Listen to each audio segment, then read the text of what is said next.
broadcast network, AFTERBUZZ TV. Over 20 million weekly downloads in over 150 countries, and your #1 source for after-show entertainment.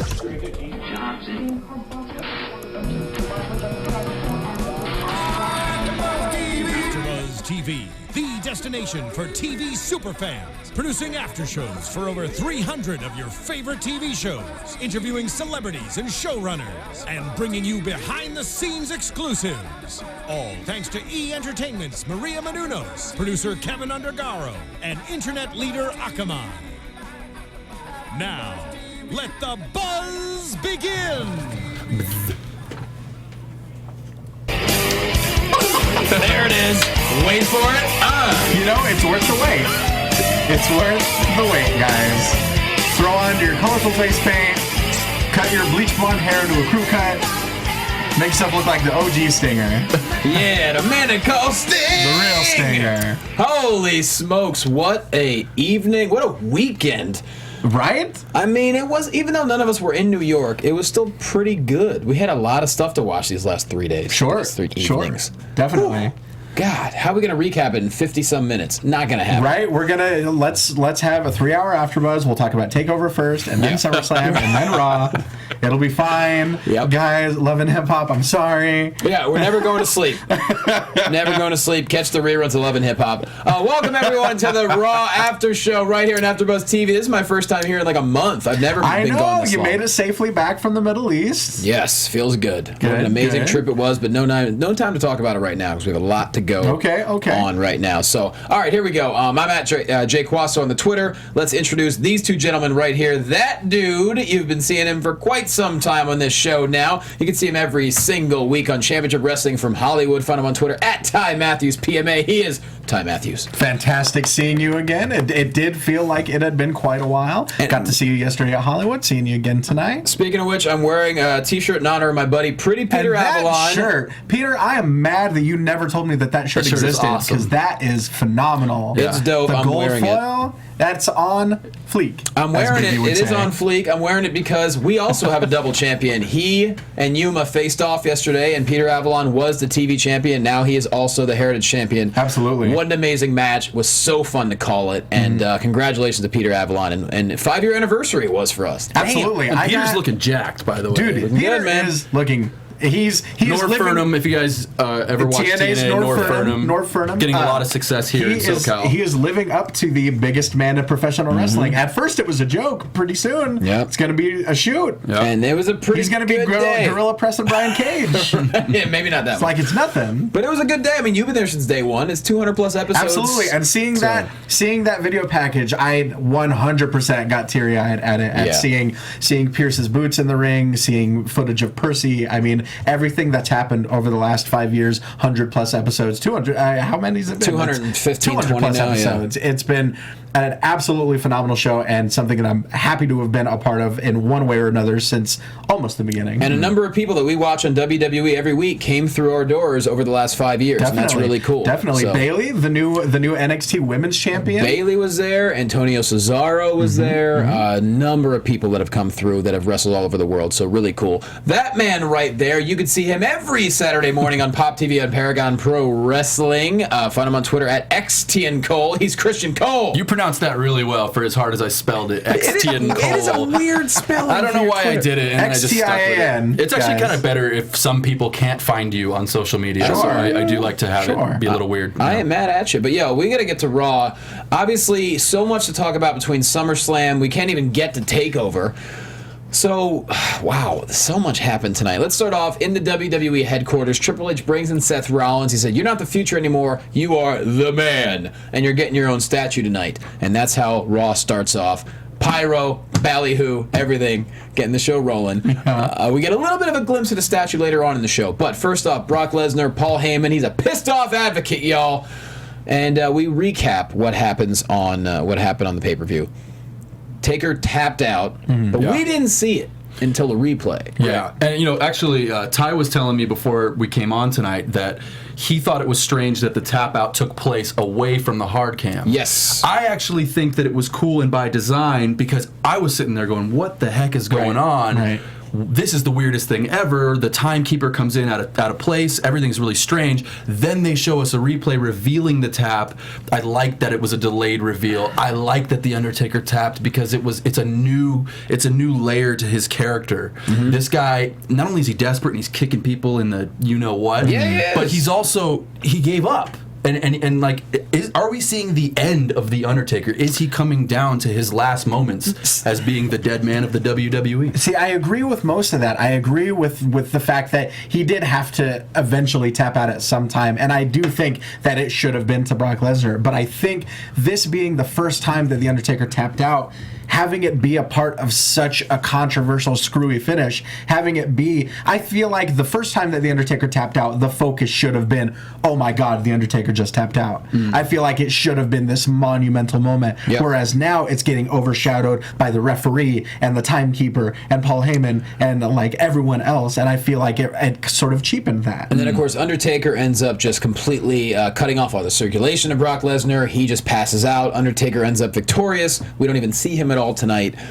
So the question is now, is Undertaker just going to disappear again for a while? And where does that leave Brock Lesnar? It's a very confusing situation. It's weird, and I think another reason is that, like, we've seen The Undertaker as a heel before. I don't know if we've ever seen him as such a kind of chicken shit heel as he was last night.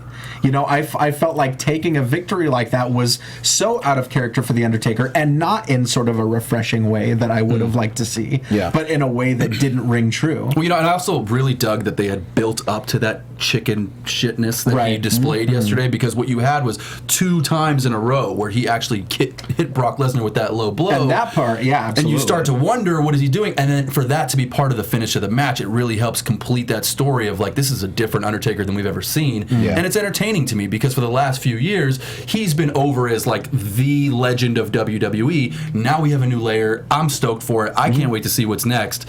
I think he's going to go full heel. I mean, that's my personal thought. I'm okay with it, especially after this WrestleMania, the whole Bray Wyatt thing. We didn't see Undertaker until WrestleMania. Bray Wyatt did his damnedest to make it a feud. Sure. But how are you going to make a feud when the guy doesn't show up? So one person, right. And the match was just very kind of like, it just didn't have much of a feeling to it. It was just one of those like, all right, well, let's get him a win. Right. Yeah.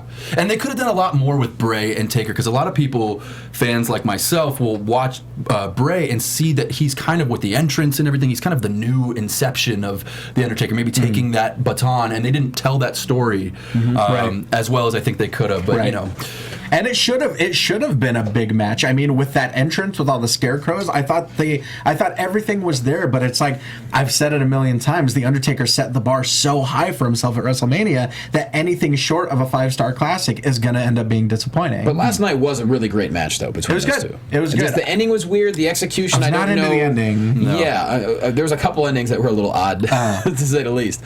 But yeah, so Brock Lesnar, Paul Heyman, they're pissed off in the ring. They're waiting. Brock Lesnar, he doesn't want to wrestle anyone. He wants to wrestle Undertaker tonight. Right now. Doesn't want to wait till October, November, whatever other months happen after that. I have no idea. He wants to wrestle him tonight. But then we get Bo Dallas. Yes. The logic behind. We clearly reacted very differently to that. I'm okay with that. Because it's when you have Brock Lesnar and he's just been screwed over in the biggest way possible, losing for the very first time to The Undertaker, he needs someone that he can just demolish as if it were a chew toy. And who's lower on the totem pole? I mean, maybe Heath Slater? But the question is, what logic is Bo Dallas using going down to the ring? Is he that crazy? He's blindly optimistic. Right. He so believes in his own line of thinking and his own philosophy that he's emboldened to come out and tell the Beast, look, you lost. Maybe you'll get him next time. You've convinced me. That's actually pretty good. Yeah, and you're all about the PMA. Sure. I think that's why I get it. That's why I get it on a deeper level. Yeah. I'm sure you get it on a very deep level. PMA, guys. That's what it means. Positive mental attitude. Well, Bo Dallas got himself a trip to Suplex City, I believe, 5 times. Oh, and some high and tight German suplexes. Yeah, he really took all 5 of them, and it looked really rough for Bo for a few minutes there. Some suplees, as Gordon Solie would say. Yes, big time suplees, along with an F5 to boot. just for Paul Heyman. Brock was just about to be done. He was about to be done, and then he said, regalo. Brock, one for me, a 5 for me. Grazie. And Brock was, he's like, you know what, Paul? You're my buddy. Sure.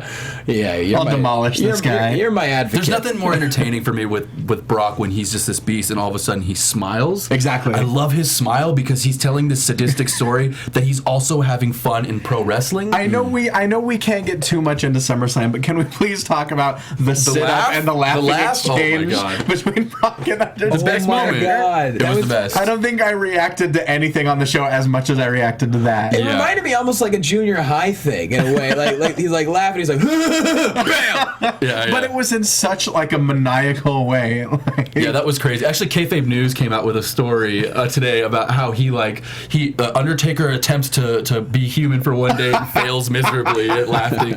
It was a great moment. That made me happy. Guys, if you don't know, I'm sure there are GIF animations all over the interweb right now. Yeah, all over the place. Phenomenal. So Brock Lesnar, Paul Heyman, we don't know what is next for them. They want The Undertaker. We'll see if he decides to show up anytime soon. But guys, start spreading the news. It is a new day. I mean, I feel you guys know, if you've been watching week after week, we say this every single week, but it's because every week the New Day tops themselves in some way. And this week, it took the form of Xavier Woods coming out of the friggin' trombone and playing in New York, New York. He's such a talented person. It wouldn't surprise me if he taught himself to play like this morning. Just decided to, just for the gag. Yeah. Right.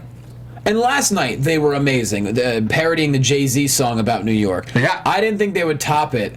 And then tonight they do, with him playing the trombone. They sing the Sinatra song. They take care of the Lucha Dragons rather quickly, and then to add insult to injury. Oh, the pyro goes off. No, Xavier plays taps. Oh, he plays taps. That's right. He plays taps. And as Biggie and Kofi are hitting the midnight hour, he starts playing taps for the fallen Kalisto. Yeah. And you don't get better than that. No, you don't.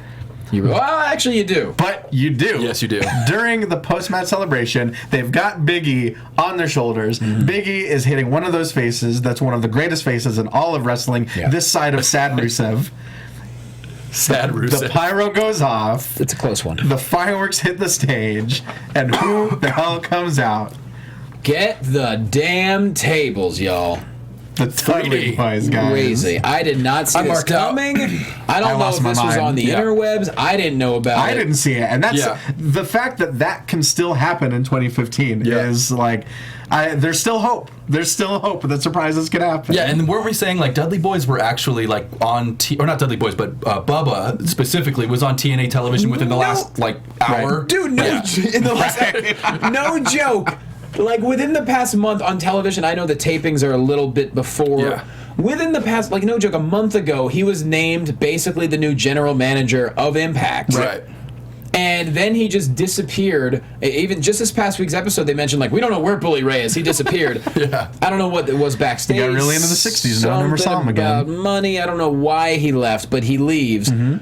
He shows up on Raw with Devon, and on Impact this past week, they're talking about how we don't know where Bully Ray is. Well, we do now. Well, tune in to USA. He's wearing you'll see. He's wearing glasses. Yeah. But, I mean, they hit all of their... Bubba hits the punch combo and the bionic elbow as a tribute to the Dream. They hit the what's up headbutt. I mean, they bust out the table. 3D to Xavier Woods through the table. All of the greatest hits of the Dudley Boys. And not only that, they get out of the ring, go up to the primetime players, and say, look, don't know if you know, we're the Dudley Boys. 24 tag team titles between the two of us. Just so you know. And... we're back. Yeah. And at that moment, I looked at Ty and I said, do you think this is a program? Are they going to come in and work with these young guys and build this tag team division? And right then, he got in the faces of the primetime players. Yeah. And Ty was like, look, that's an indication right there that they're going to be back. Next thing you know, there's a segment teaser for SmackDown. And so they're going to be on SmackDown. The Dudley Boys are back on SmackDown for the first time in what, a decade? A decade. I'm excited to see when their last appearance on...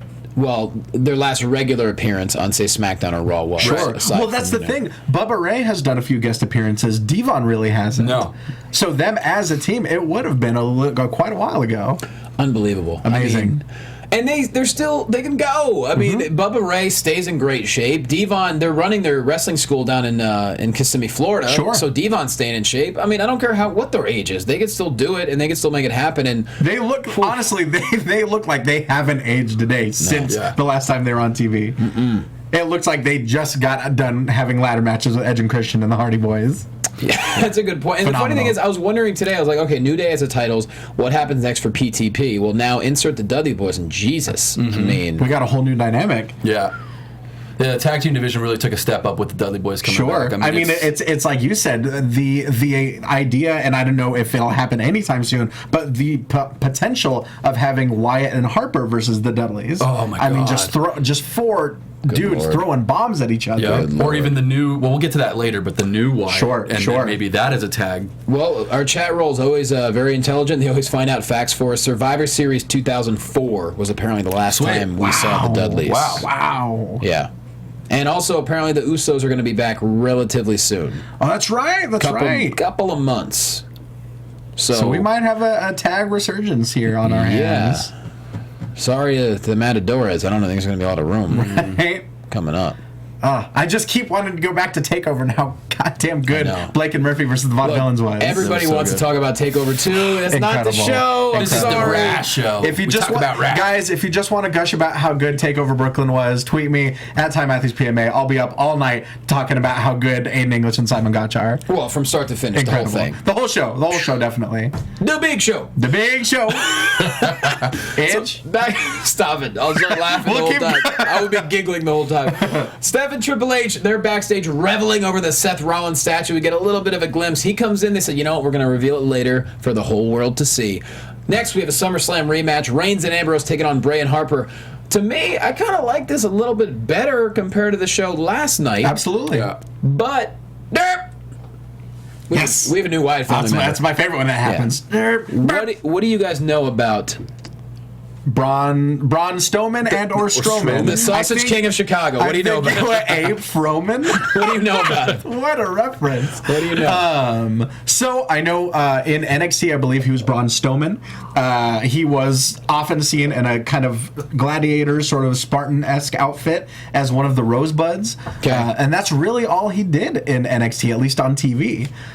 So we don't know a whole lot about him. I do know that he's 6'8", 385 pounds. He's taller than Luke Harper. Yeah. Luke Harper is a giant. Apparently, he's. I say only, but he's only 6'5". So this Braun Strowman has 3 inches on Luke Harper. Yeah, and when they stood next to each other, you could see that height. Exactly. But he's known as the black sheep now, as we saw. You know, he wears that same Rowan sheep mask, but it's all black. Yeah.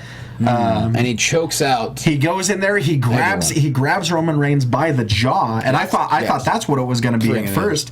Brings it in with the arm over, almost some sort of a choke, some sort of a sleeper variation. Yeah, it's an arm in anaconda, but it's a standing anaconda. So basically, when you're that big, you can lift everybody up it looked really vicious. And the way that Roman's just kind of went dead way. It was great. Yeah, it was amazing. Yeah, and then Ambrose comes in, kicks him straight in the side of the head, which has no effect on him. Roman Reigns is really improving at selling. Ambrose needs to do a little bit more of it, because Ambrose is so quick to just jump up off the ropes and do that Nigel McGuinness lariat. So it's like, you know, a guy like that's going to make you, if you can't sell what to do like that. Then. Sure, but I always get excited seeing brand new guys debut, so hopefully. Me too. Yeah. This one went well. This debut went really well. Definitely. I think that it couldn't have gone better for Bray, and that whole angle of that family kind of having that resurgence and bringing back that Wyatt mystique. But now, where does this put Eric Rowan once his arm heals? I think in a feud against the Wyatts. Okay. Yeah, we'll see. Can we get more footage of him being a vintner? I missed that part of his gimmick. Yeah. He's a genius. He makes wine. He does Rubik's Cubes. Yeah. They ran with that for like 5 seconds. I know. There was no time. I want to see more wrestling vintners, guys. They ran with it about as long as Big Show ran with the Andre Trophy. Hey-o! Honestly, I asked you guys today. I'm like, did they win? Did they do the Andre Trophy? I thought you meant like literally running. I thought it was like a out of shape. Got him! No, like I had to ask you guys, like, did they have the Andre thing this year? And you're like, yeah, Big Show won. I'm like, oh yeah. Yeah, it came down to him and Sandow. I know. I watched so much wrestling. I did my. Oh, and then what happened to Sandow? Got really in the '60s. No one ever saw him again. Jeez, he's gone. Someone's gonna get that Sandlot reference at some point. Oh, we're going to get one later on the show. We got another Sandlot reference. But yeah, we could talk about Sandow, about how he came back as himself for one night, and then he was Macho. Then he was Macho Man now. No, that's done. And then he was teaming with Axelmania, and then stuff happened. And then that's it. It's like guys get, they work their butts off and they work really hard, and then all of a sudden they're so over, and then just forget them. I gotta believe there's going to be a moment for Sandow when you're that good. You can't be denied. But I feel like everyone was saying that at the height of his feud with Miz, which was a phenomenal feud, and then it didn't really go anywhere. Yeah. I was even into him when he had the robe and the microphone. Absolutely. And the thing is, he's one of the most talented guys they have. It broke my heart when he cashed in the Money in the Bank and nothing came of it. You know, he was the first one to lose his cash in. Yeah. So it sucks. It sucks seeing someone so talented just kind of like flounder in this limbo. But you know what though? He's getting rest in. He'll be 100% whenever they decide to put him in there. So fingers crossed. All right.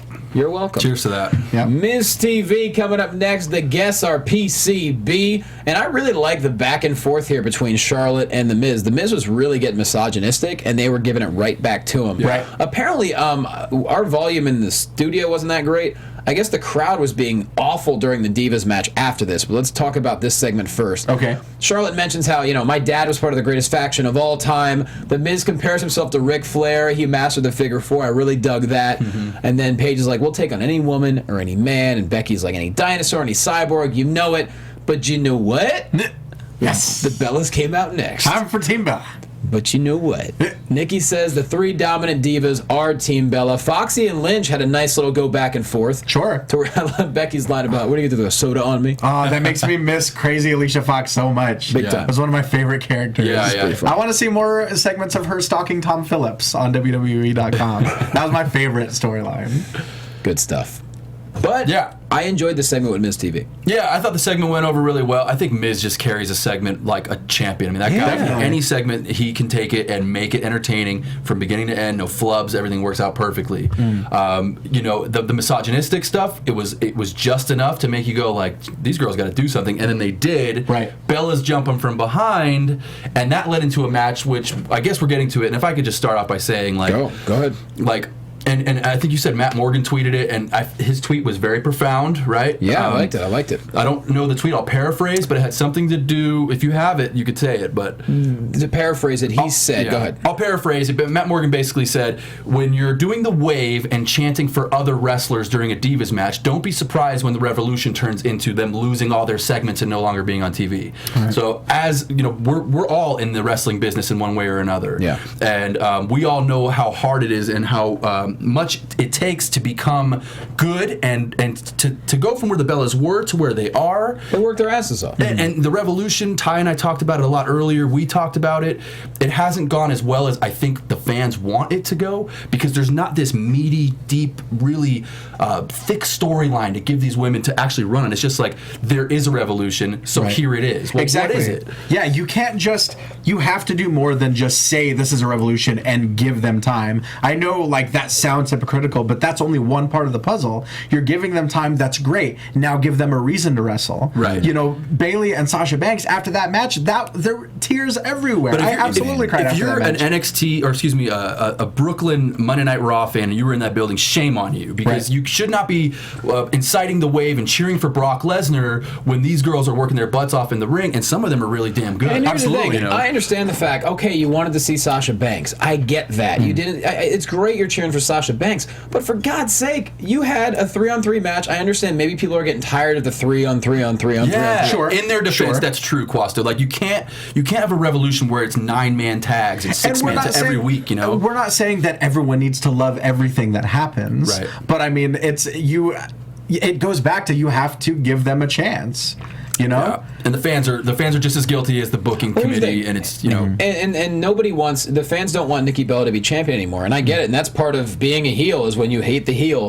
But let's be honest, I don't think they want AJ Lee to hold the record, so she's going to hang on to it for a little bit longer. I don't think that's what it is. Really? I don't think they have it out for AJ Lee and CM Punk quite like so many people think that they do. I think they're trying to push Nikki Bella as this legendary champion, but I don't necessarily think it's at the expense of AJ Lee. Yeah. And I think we were talking about it a little, I think it might just be this whole thing where they're pushing the reign, and she finally loses it just short of breaking the record. I think she's going to lose it right before the record is broken. Regardless, on such a great Raw with so many amazing moments, it baffles me as to what idiots in the crowd would start a chant so loud that would completely distract from the Divas match. And that's the thing. Last week we had the We Want Lesnar chants. This week we had the Wave. But fans are the worst. You got what you want. You got Charlotte and Paige and because Becky. The match is crap. There's no implications to this match. So in their defense, you have Bayley and Sasha kill it on Saturday night. Right. But there's so much gravity to what they're doing in the ring that the fans pay attention. They love it.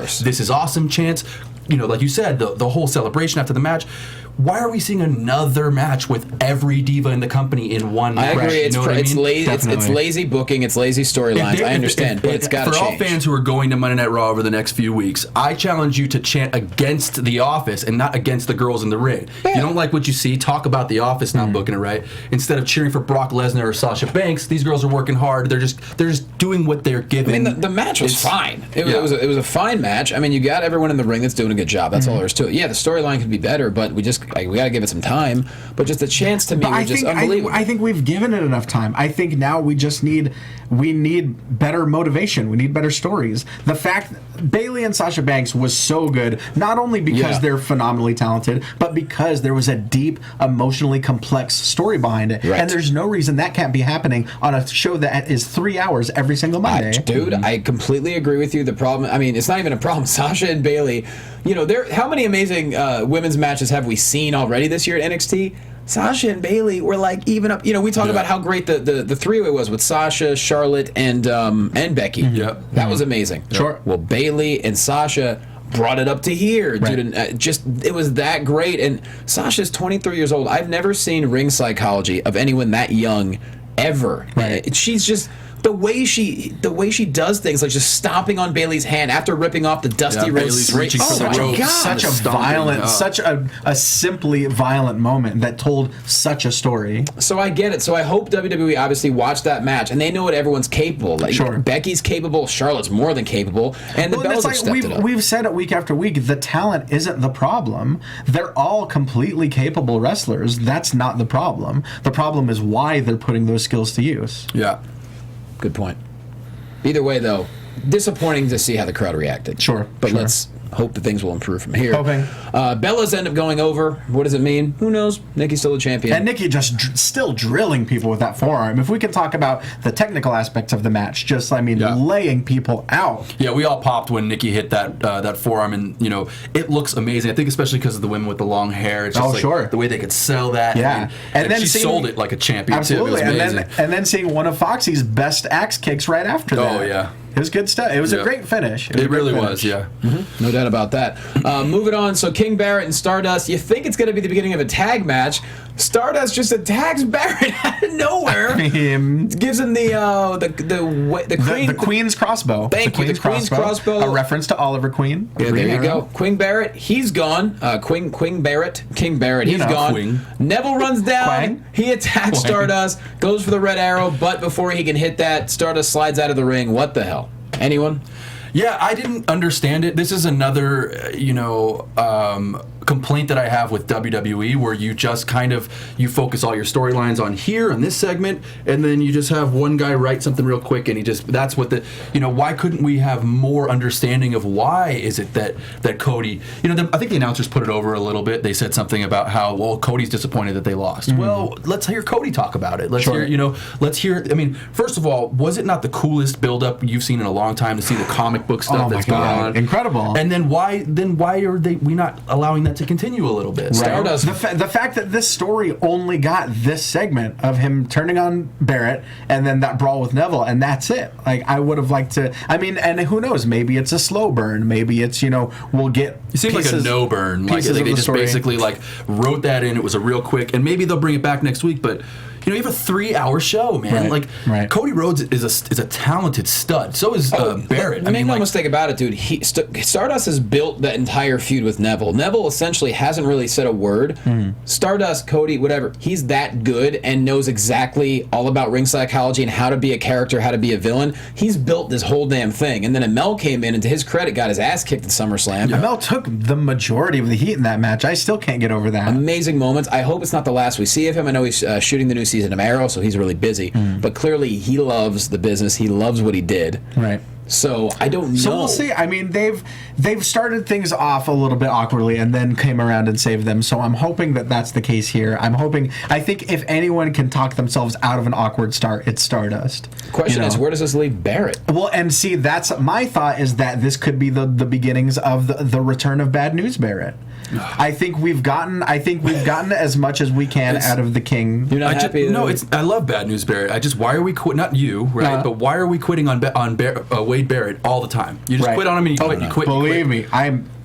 How many times has he restarted? I am so frustrated that he isn't at a higher level than he is. But this is the leader of the Nexus. Exactly. Man. This is one of the coolest angles in the last 20 years. And talk about aborted angles, sure. Oh yeah. But I think this could be the beginning of them finally realizing how much legs the Bad News gimmick had under it at one point, at the height of the podium, the gavel, everything like that. I think if they brought that back, people would welcome that with open arms. Do you think it was more of just a writing issue? They ran out of they ran out of jokes to write, or ran out of insults to give to a city? Because when a guy's insulting a city, technically that doesn't make him a heel, yet it was still getting over. So it's 2015 for you. Well, I mean, there could have been any number of variables. It could have been that they had too many faces at the time, or the fact that they saw more value in him as a heel, but whatever it was something that got so over that obviously it should have been run with, and maybe, hindsight being 2020,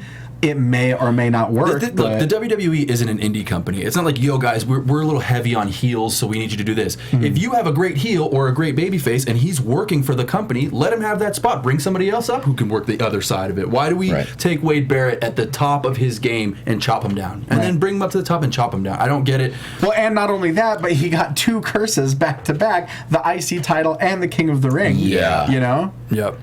And if you guys don't know what he's referring to, those are classically known as curses for people who are on their way up to maybe the WWE Championship. You win King of the Ring. They've classically played out as, correct me if I'm wrong, that's how you're referring to it.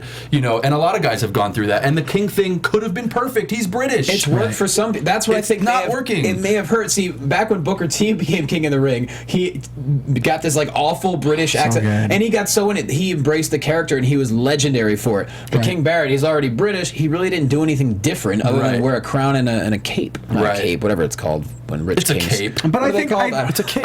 I don't think it was anything to do with him being British or the way that he played it. I think it was just the fact that they put him in a feud with R-Truth over Plunger. Oh God, that's the problem. It wasn't the fact. It wasn't how he played it. He did whatever he could. And I love Truth. And I believe, absolutely. Everybody loves Truth, but it's a Plunger feud. Right. And I think Barrett, I mean, it's like you said, he's the leader of the Nexus. I think he needs to be doing bigger and better things. And hopefully, if and it's a big if this leads to a face turn, then hopefully those big things will be on the horizon for him. He's had a lot of the funny stuff happen to him that almost like Regal did over the years, and I don't know if it's a British thing. I'm not sure what it is. Right. Moving on now, we have Jon Stewart. Let's move on to the final hour of the show. He comes down to the ring to the thank you Stewart chants, as you would expect. Sure. He did say to all the parents who had to explain to their kids what the mean little old man did last night, I'll explain it to you. I did see some heartbreaking tweets of kids in full Cena gear just with their heads kind of down in the front row. That's kind of funny. It's pretty funny. Yeah. It is pretty funny. He said, in my heart, I could not let John Cena tie the great Ric Flair for 16 championships because in my mind, the champ is Flair and woo! Ric Flair. Cue the music. Speak of the devil. Yeah. Hits the ring, and he said, I'll be honest, I was pulling for John Cena because eventually someone's going to break the record. I want it to be someone I respect. And he said, you messed up everything. And then John Cena came down to the ring, and John Cena took over the mic, Quasto. He was really good. He had some passion, Mad Cena's anger. great. It was, and I thought that Stewart played it really well too. Where Stewart, he was cracking jokes, but I think that it worked because Cena played off that. He said, "This isn't a comedy show. Right. This is and I like that moment because I think Stewart then stood up a little straighter, like shit, well, okay, and Cena never at any time during the segment played it like a joke, and that was the right way to play that. Thank God, I was waiting for him to smirk or do something stupid. My favorite moment of Cena is when he's in the middle of ranting, and then he just stops himself, and he does a circle, and you can see the look on his face. He takes a lap. Yeah. Love that. Yeah. Right. Yeah, it really played out well with the way John Cena was passionate about it. I actually liked the built-in excuse of Flair's my guy. We can't have you beat Flair. You can't be a 16. I liked that, even though yesterday when I went to sleep, I said, "There's no way they're going to save this crap." I thought it was a great reasoning that made Jon Stewart at least a little bit kind of sympathetic in this. Yep. He realizes that his actions have consequences that he might not have thought about. It almost seemed like an overzealous fan getting involved in the action and not realizing what he did and the impact that it had. Yeah, you could see you could read it on Stewart's face that he was remorseful and yet steadfast. But he was still sticking to his guns a little bit. Yeah, it was cool, man. That was a good promo, and Cena carried it. Cena, that was one of my favorite Cena promos in a long time. The anger that he had, man, was really palpable. Yeah, and a shame we have to mourn the end of the John Cena U.S. Open Invitational. Oh, I know. And that's actually true, man. Like they mentioned it in that promo, like the idea that he will not come out every week now and give these young guys a chance to work the top guy in the company for a great prize. And they were having 5-star matches. We got week in some and of week the best out. matches we've seen. That's true. It's gone now, and it's kind of a bummer, to be honest. It is a bummer. Yeah. But I mean, it had to end eventually. So. Hey, speak out sticking to your guns like Jon Stewart did. Well, so did John Cena when he looks Jon Stewart right in the eyes and he said, "Well, I understand why you did what you did. Now you're going to have to understand what I do." Yeah. Freaking AA to Jon Stewart. And it was good. Well, let's be fair. Jon Stewart is 5'3", or whatever he is. Right. And Cena threw him into the sky and then caught him and dropped him for the AA. I mean, that was a nasty-looking AA. It was great stuff. And to see him take that. And he took the hell out of it. Yeah. Props to both Stephen Amell and Jon Stewart over the last couple of days, really getting in there. And getting WWE has a history of bringing in celebrities and it kind of not working out when it comes to the bumps and bruises and and all that stuff. Kevin Federline, Hugh Jackman, Snoop Dogg. Remember when Umaga almost murdered Steve-O? Just killed Steve-O. Steve-O was like not selling right. To be fair, Steve-O almost murdered himself many times. Yes, this is true. Fair. But he was also essentially laughing in Umaga's face. And Umaga, you could tell the segment was over, and Umaga looked at him like, "Bruh, I'm Samoan. I'm from the Bay. I'm going to kill you right now." Yeah. He went back in the ring and murdered Steve-O. That goes back to WrestleMania 1. Roddy Piper, God rest his soul, he hated Mr. T because Mr. T came in there like an asshole and was not respectful. Yeah. And they had a 30-year beef, and they finally put it to rest at WrestleMania 30. Yeah. Oh, wow, I never knew that. Yeah, Roddy actually said, I saw Mr. T backstage. I went up to him and I said, "I'm proud of how you raised your son. I have a son about the same age," and they made amends, which is great. But there was a lot of animosity. Like, there were times where Roddy really was going to hurt Mr. T because he was so disrespectful and had no respect for wrestling. I don't know, man. Quick little name drop. Tough, man. Piper could have kicked Mr. T's ass. Quick little name drop. Please. I went to high school with Mr. T's son. Nice. Oh, there you go. What's that on the floor there? Riverside, pick that up. Riverside Poly High School. Boomtown. So orange and green, just like John Cena's gear. Oh, gee. Yeah, that's a... That new gear is trash. University of Miami? What's that all about? It's horrible. When do you go to the U? It's Riverside Poly High School, guys. Okay. Thanks, dude. So after the commercial, Renee Young is backstage with John Cena, and he said, I was doing what I thought was right, and later I'm going to have a little talk with Seth Rollins, which you called, I love when John Cena is Denzel John Cena. Oh, man. Like, fired up John, like, when he starts calling people Jack, like, that's Denzel. Yeah. It's Denzel in Training Day and Man on Fire. I mean, like, it's fired up Denzel, man. It's the best. Yeah. So, moving on here, we got Dolph Ziggler and Lana. Okay, she's obviously not in the match. Dolph Ziggler, Cesaro, Ryback, Orton versus Rusev, KO, Big Show, Sheamus. An 8-man. Then Lana ends up attacking Summer Rae. I really dug how that attack went. Yeah, it looked cool. But overall, it is an 8-man. I mean, and even that attack was like, was an 8-man. That's like the third or fourth time that she's done that. So yeah, we're gonna have to see a blow off with them soon. I think it's getting a little old. Yeah. Although a couple of beautiful blondes in the skirts fighting. I can deal with that every week. Next pay-per-view, we got a match. I was really surprised that they didn't just blow it off at SummerSlam, especially the fact that it ended in a double countout. Yeah. Possibly one of the least satisfying finishes that you can have in a pay-per-view match. Point taken, but over the course, there were a lot of... We talk about pay-per-views, and what we want are moments we remember. There were a lot of memorable moments, so I'm okay Not in that match. No, not that match. I'm saying in general. I'm okay with Ziggler-Rusev progressing to another pay-per-view along with Lana. But why? I don't get the point in stretching it out even further. I think we've told as much of the story as we possibly can. There was no reason that we couldn't have blown it off. I'm with him. All right. I'm just saying. I mean, it doesn't have to. Bye, Felicia. There doesn't always have to be a definitive finish. I'm okay with an occasional double count out or a disqualification or a time limit draw. God forbid that ever happens again. I'm not saying that never needs to happen. I'm just saying I don't see the point in extending this feud with a double count out. This particular feud. Yeah. Unless we see blondes fighting in skirts. Unless we see the return of Dog Ziggler. Dog Ziggler? Dog Ziggler. I don't know. Dog Ziggler was it's great. Oh, yeah, when Rusev gave Summer Rae a puppy and called it Dog Ziggler. Dog Ziggler. Yeah. Isn't that awesome. So, like, that'll never not make me laugh. Then the second gift he got was, it's a fish. A cold fish. That dead fish, yeah. Oh, my God. It's a cold fish. Headless fish. It's a fish. We're gonna have a cold fish.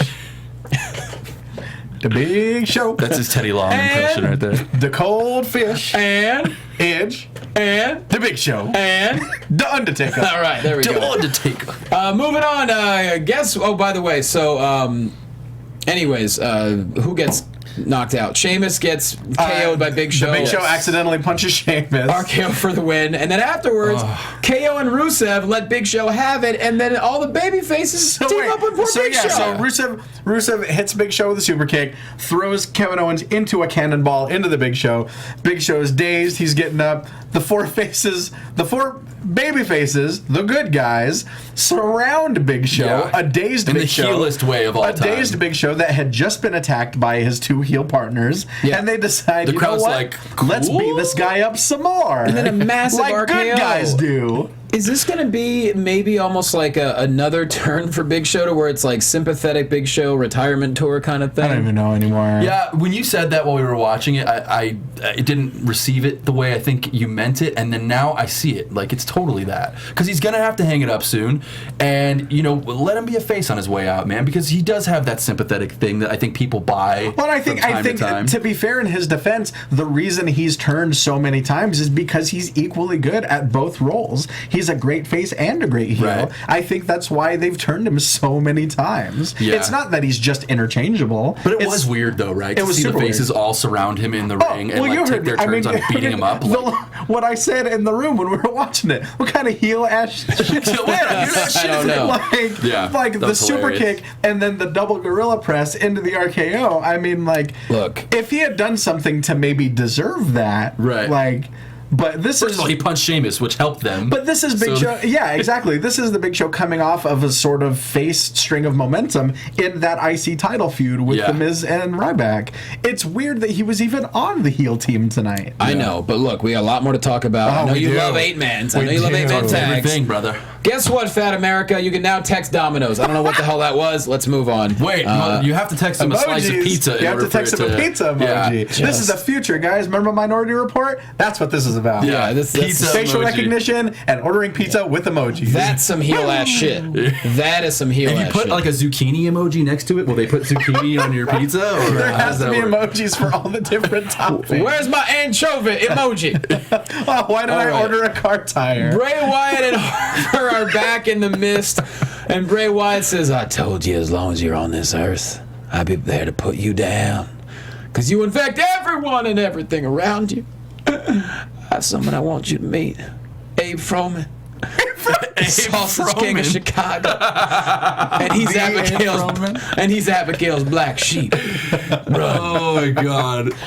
We couldn't figure out what Bray was saying. Tyler had known the big man as somebody else, and Bray kind of said his name however the hell he wanted to say it. And I mean, I'm sure people will correct me if I'm wrong, but I'm fairly certain he was Braun Strowman in NXT, but Bray Wyatt said Strowman. Abe Froman. Abe Froman, awesome. The Sausage King of Chicago, the Abe Froman. I like him. For the record, I like him. Just saying. he's cool. Yeah. His little face. He's got a little face, big beard. It's unsettling, but I feel like that's part of the point. Braun He looks Strowman. like the Cabbage Patch Kid. He does. He kinda looks absolutely like a does. Cabbage Patch Kid. Absolutely does. That's a little But bit it works. unsettling. It And works I for like the the literal black sheep mask. That was cool. one of the Garbage Pail Kids, perhaps. Can we get some black sheep quotes? Remember that I movie, mean, guys? for me, Braun Strowman is too close. Okay. Braun Strowman is too close to Abe Froman as Apollo Crews is too close to Apollo Creed to me. I don't know Yeah. if it's the same thing. I don't know how many members of the WWE universe are getting like the deep Ferris Bueller cuts. All right, just saying. Yeah. That's a good point. But Apollo They're Crews, not. that's close. Yeah. Sure. So, anyways, Authority chastises John Cena backstage. Hashtag sore loser. And they call in the security guards. They do like a weird kind of handcuff thing to John Cena. was weird. Take him out of the arena. You can't see But me. not before Stephanie can mock him with that taunt. Like Yeah. we've never seen anyone do before. No one's ever done that, so it was really original very new, when we very saw fresh. that moment. Never. So at that moment, I'm like, well, Cena's going to come run back in. But no, he didn't do that because the final segment of the show, they sing a happiest 70th birthday to Vince McMahon. Which I told you before they said it. I said, this is not planned. Hunter is ribbing Vince right now because Vince would never in a million years allow that to happen. Yeah. They sing the most off-key 4-minute version of Happy Birthday, and then it ends, and Triple H says, I bet you Vince is steaming back there, which I guarantee you he was. It is, but Triple H kind of breaks character. Like, I don't like it wasn't right it. for the segment, because in the segment, which we'll get to in a second, it had so much awesomeness at the end of it. It did, and Triple H did that months back when when Hall and Nash showed up with Shawn Michaels. Like Triple H was in like massive heel mode. All of a sudden, his boys show up, and there's like a little comedy segment. Yeah. Right, exactly. He's always been that guy, though, and I guess he's always kind of pulled it off. So, But it's sort of the same with Stephanie. Like Stephanie is ostensibly the number one heel in the company, and yet she gets to be the one that started the Divas Revolution and brought in Sasha Banks and Charlotte and Becky and get all the credit for that. And she trained them. yeah, should train her. Sarah trainer. who? Yeah. Yeah. So they sing Happy Birthday to Vince. And Only thing better is if it would have been like the off-brand, like Chili's version of Happy Birthday. Happy, That would have been a little bit quicker. Something crew. as someone who worked at Chili's for many years, Did you? Yeah. Did you do the song? oh yeah. Phenomenal. I also honest. worked as a waiter and did the song. I actually never sang the lyrics. I was the guy in the back that just go, hey, hey. You were the supporting player. Well, the worst is when someone like wouldn't leave you a tip, and then someone's like, "Hey, we got a birthday," and you're like, "Happy birthday!" Like you're just so depressed about your job. I'm gonna And shove this molten cake in their face. Chili's brothers. All right.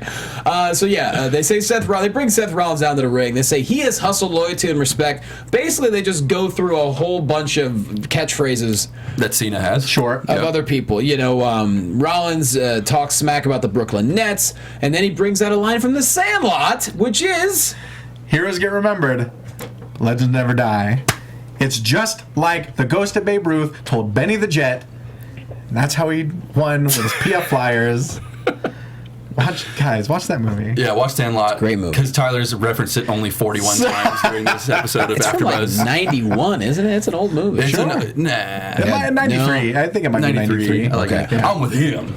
93. Like, I'm on an island. What's up, chat roll? Help me out.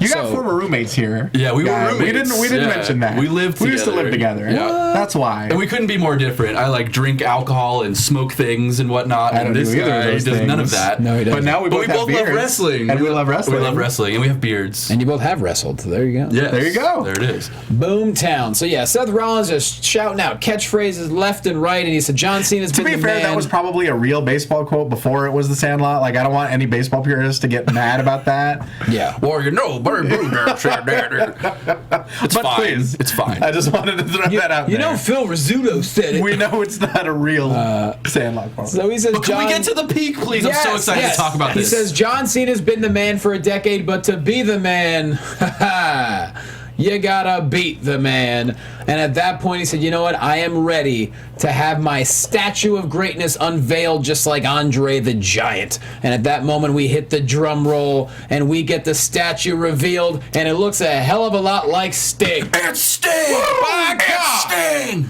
The man they call Sting. Dude, that was cool. With half of his face paint missing from sweat. That poor guy was sweating. He was sweating in that box. guy. It had a top on it. Gets hot They in these didn't need the top rhinos. part.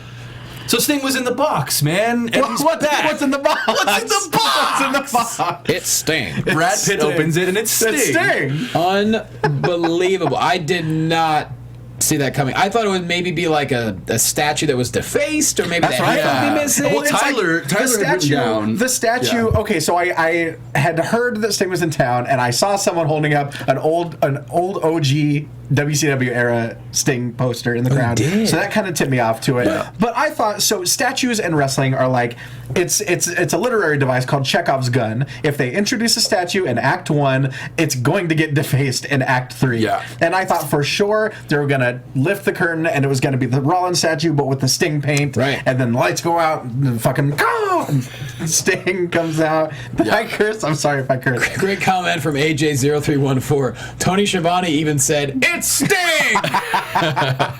Wherever he was, Tony Schiavone's ears were ringing. He's Yeah. actually a AAA baseball announcer. Is he? yeah. Well, good for him. No, he's job. loving Good life. He was for Tony. he's on Jared's podcast a few times, talks Nice. about it. Yep. But yeah, so I thought that's how it was gonna go. But I mean, we take the shorter route, curtain drops, and it's just the man himself, And he minus some forehead paint. disposes of Seth Rollins rather quickly, and then he ends up holding the World Heavyweight Championship. What the hell does this mean? I know, and for Sting to be in the title picture, I have a hard time with it. Right. I have to say. Right. I mean, Sting, and here's another thing. They built that thing with Triple H so well, and it was WCW versus WWE in the end and the culmination, and it was a kind of a jokey match a little bit. Right. I loved it. I love the NWO. I love DX. But what are they going to do with this? Are we going to take this seriously? Are we supposed to take it seriously as fans? Is a 60-year-old dude really challenging for the WWE Championship?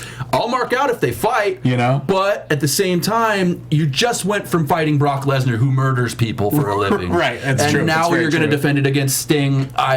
I'm going to sit here, be patient, wait with it. Hopefully, That's I a like great it. point. And the word going around the sheets, the dirt sheets, was they were bringing in Sting to be the third man with Ambrose and Reigns to take on the new Wyatt family. Yeah, that was a rumor That was kind of the word going SummerSlam around. that was supposed to happen. Yeah.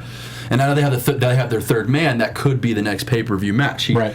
But now But now that he's wrapped up with Seth and with the championship, it doesn't look like they're going down that And where does path. that leave Cena?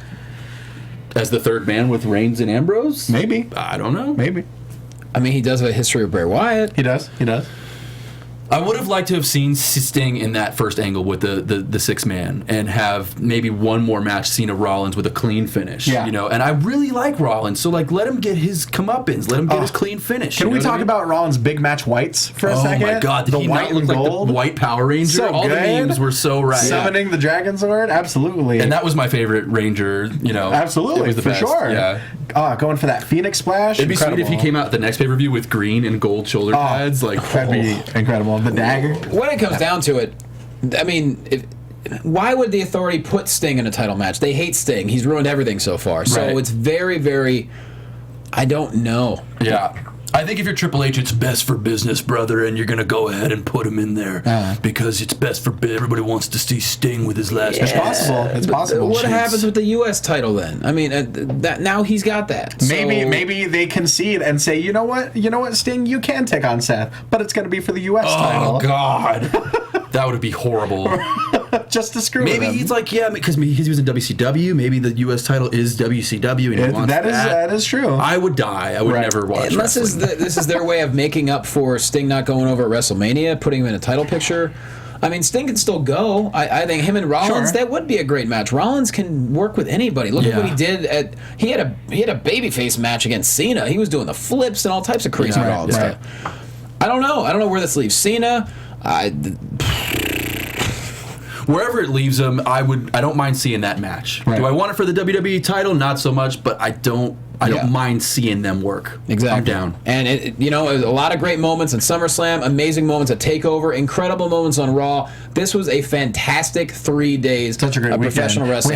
We had our 5-year anniversary. It was great to Championship do Wrestling that. from Hollywood. That was another part of it. HollywoodWrestling.com. I was very proud of how the matches went, and I loved calling the matches. So good stuff. Put yourself over, Ty Matthews. Ty Matthews, PMA, same as every week. Twitter, Instagram. Watch Championship Wrestling from Hollywood every Saturday night. Someone familiar, maybe coming around, that would be me. Boom. Christian Cole. Christian Cole. You search Christian Cole on all social media platforms. You should be able to find me. You can tune into Paragon Pro Wrestling every Saturday on Pop TV. Check your local listings, brother. At Jay Quasto, I'm having a big blood drive for the Children's Hospital of Los Angeles. Go to this. September 11th and 12th. If you're in the LA area, please call 323-361-2441 or hit me up on social media. I will sign you up. Give that blood. Yeah, Get snacks. It's going to be amazing, helping out so many kids. So please give blood if you can. And also, I'm going to be in Las Vegas all next week at the Brad Garrett Comedy Club in Las Vegas at the MGM. So if you're in Vegas, hit a brother up. Maybe you come out to a show. All right, guys. Thank you so much for watching. Thank you so much for listening. No Kathy Kelly this week. She'll be back next week.